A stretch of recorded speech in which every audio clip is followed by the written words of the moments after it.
Nobody tells you this before you become a trader. Nobody. Not the YouTube gurus. Not the people posting luxury cars online. Not the trader who turned one small account into something huge. Nobody. Because everybody loves talking about profits. Nobody enjoys talking about the emotional disasters that happen behind the scenes. The sleepless nights, the regret, the anger, the staring at charts at 2 a.m., the fake confidence, the panic, the embarrassment, the arguments you have with yourself while sitting completely alone. Because here's the truth. Trading is one of the few professions where a person can sit quietly in a chair, touch absolutely nothing, say absolutely nothing, and still experience an entire emotional roller coaster within 5 minutes.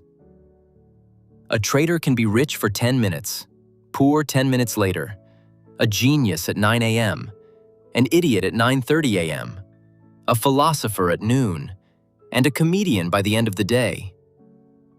Trading is strange, very strange, because trading doesn't simply test your strategy, trading tests your humanity. And over time, every trader enters a cycle, a hidden emotional cycle, a cycle nobody talks about enough. The 7 stages of grief every trader experiences. The funny thing is, you don't experience them once, you experience them hundreds of times. Sometimes, all 7 stages before lunchtime. So get comfortable, because if you're a trader, this story is probably about you. Stage 1. Denial. This trade will come back. Picture this. You just entered a trade. Everything looked perfect. Trend looked good. Your indicators agreed. Your confidence was high. You pressed buy. You leaned back in your chair. And suddenly, the market went the opposite direction. No problem. Just a small pullback, right? -$5, -$10, -$20. Still okay. Still okay. Still okay. You tell yourself, it'll come back. 30 minutes later, it hasn't come back. But somehow, your confidence is still there. Because denial is one of the most powerful emotions in trading. This is where traders become motivational speakers. They start saying things like, "The market is just shaking weak hands. I'm holding. Patience pays. I'm thinking long-term." Meanwhile, the trade was originally supposed to last 10 minutes. Then something hilarious happens. You start zooming out. Every trader knows this move. You begin with the 5-minute chart, then 15, then 1 hour, then 4 hours, then daily, then weekly. At this point, you are no longer trading. You are running away from reality. The trade isn't improving. You are simply making the disaster look smaller. Denial is expensive, because denial turns small mistakes into giant lessons. And every trader eventually learns, hope is not a strategy. Stage 2. Anger. The market is personally attacking me. Then it happens. The stop loss hits. Or maybe your account takes serious damage. Suddenly, you become angry. Very angry. You begin accusing everyone. The market, the broker, the news, the banks, the institutions, the internet connection, the moon, everything. You say things like, "This market is manipulated. They saw my stop loss. Someone is watching me." Let's be honest. Nobody is watching your $20 position. The market isn't attacking you. Your emotions are. But anger is dangerous because it feels productive. It feels powerful. It feels justified. And that's why traders fall into revenge trading. Now you're no longer trading to make money. You're trading to recover your dignity. And that's a very expensive mission. You double your lot size. You enter randomly. You stop waiting for confirmation. You become emotional. You become impatient. You become reckless. And suddenly, one bad trade becomes four. Four becomes six. Six become disaster. Anger is expensive because angry people don't follow systems. Angry people seek revenge, and the market always wins revenge battles. Stage 3. Bargaining. If it comes back, I'll never do this again. This stage is actually funny, because this is where traders become negotiators. You begin talking to the market. Not literally, although some traders do. You start making deals. Please, just come back to break even. I'll close immediately. I promise. Then something magical happens. The market actually comes back. You reach break even. And what do? You don't close. Because greed has entered the room. Now you say, maybe $20 more. Then the market reverses again, and you're back in pain. Trading constantly exposes one truth. Humans are terrible negotiators when emotions are involved, because the goalposts always move. Stage 4. Depression. Maybe I'm not meant for this. This stage is quiet. Very quiet. No anger, no shouting, no excitement, just exhaustion. You open the chart, then close it. You watch traders online, then feel worse. You remember your losses. You remember your mistakes. You remember every terrible decision you've ever made. Suddenly, trading doesn't feel exciting anymore. It feels heavy. This is where many traders quit, not because they lack intelligence, but because they are emotionally tired. Because nobody talks about how mentally exhausting uncertainty can be. Imagine waking up every day to fight your own emotions. That's trading. Every single day. Stage 5. Acceptance. It was me.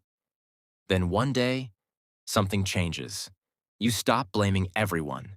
You stop blaming the market. You stop blaming the broker. You stop blaming luck. And you say one sentence. A sentence that changes everything. It was me. Not to punish yourself, but to empower yourself. Because once you become responsible, you become capable of improving. You begin noticing patterns. You enter too early. You overtrade. You become impatient. You become emotional after wins. You become emotional after losses. And suddenly, everything starts making sense.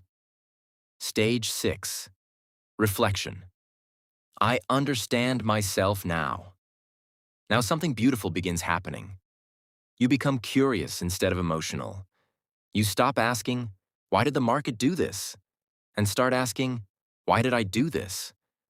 This changes everything. You start journaling. You start slowing down. You start recognizing patterns. You begin seeing your triggers. You realize boredom makes you trade. Fear makes you trade. Excitement makes you trade. Overconfidence makes you trade. The market was never the enemy. Your impulses were. Stage 7. Rebirth. I am a different trader now. Now you trade differently. You still lose, but you don't panic. You still make mistakes, but you recover quickly. You still feel emotions, but they no longer control you. You finally understand the greatest secret in trading. Winning every trade was never the goal. Survival was. Consistency was. Discipline was. Emotional control was. Because professional traders don't look fearless. They simply look calm. And calm traders survive longer. Years from now, you probably won't remember your biggest winning trade. You won't remember every indicator. You won't remember every strategy. But you will remember the person trading forced you to become. More patient, more disciplined, more self-aware, more emotionally intelligent. Because trading is secretly a personal development journey disguised as a financial activity. The charts are simply mirrors. They reflect your habits, your discipline, your patience, your ego, your fear, your greed, your confidence. And eventually, if you stay long enough, Trading stops becoming a battle against the market. It becomes a conversation with yourself. And maybe that's what the greatest traders eventually discover. The goal was never to conquer the market.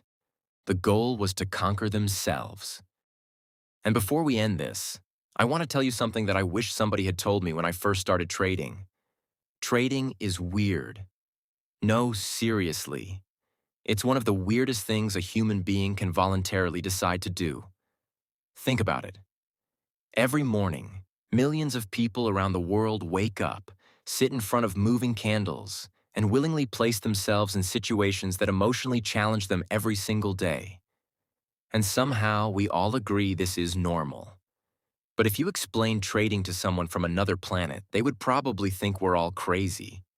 You would say, well, I stare at green and red bars moving on a screen all day. Then they would ask, what happens if they move in the wrong direction? And you would answer, I become sad. Then they ask, what happens if they move in the right direction? You answer, I become happy. Then they ask, so you're allowing colored candles to control your emotions? And suddenly, you realize how ridiculous it sounds. But that's exactly why trading is so powerful. Because eventually, it teaches you something much bigger than money. It teaches you emotional responsibility. Because at the beginning of trading, most people believe they're fighting the market. Then 6 months later, they discover they're actually fighting themselves. They are fighting impatience. They are fighting greed. They are fighting fear. They are fighting boredom. They are fighting ego. They are fighting unrealistic expectations. And that's when everything changes. You know something funny? Every trader has two personalities. There's the trader before entering a trade, and then there's the trader after entering a trade. These are two completely different human beings. Before entering the trade, you're a genius. You're disciplined. You're patient. You're analytical. You're calm. You're a professor. Then you press buy, and suddenly everything changes. Now you're an investigator, a detective, a mathematician, an economist, a philosopher, and sometimes a comedian. You start doing strange things. You start refreshing your account every 15 seconds as if your staring power will somehow influence the market. You open 3 different time frames, then 6, then 8. You start looking for confirmation everywhere. Then you open social media. Someone says buy. Someone says sell. Someone says the market will crash. Someone says it's going to explode upwards. Now you're even more confused than before. And somehow you convince yourself that this is research. But every trader eventually laughs at these moments because we've all been there. We've all done silly things. We've all made emotional decisions. We've all had those moments where we looked at our own mistakes and thought, what exactly was I thinking? And here's the beautiful part. That's normal. Nobody becomes a disciplined trader overnight. Nobody becomes emotionally strong overnight. Nobody suddenly wakes up and transforms into a perfect trader. It doesn't happen that way. Real traders are built slowly. One mistake at a time. One lesson at a time. One painful experience at a time. Because pain is an excellent teacher. Expensive, but excellent. Sometimes trading humbles you. Sometimes it embarrasses you. Sometimes it makes you question yourself. And strangely, those moments become the most valuable.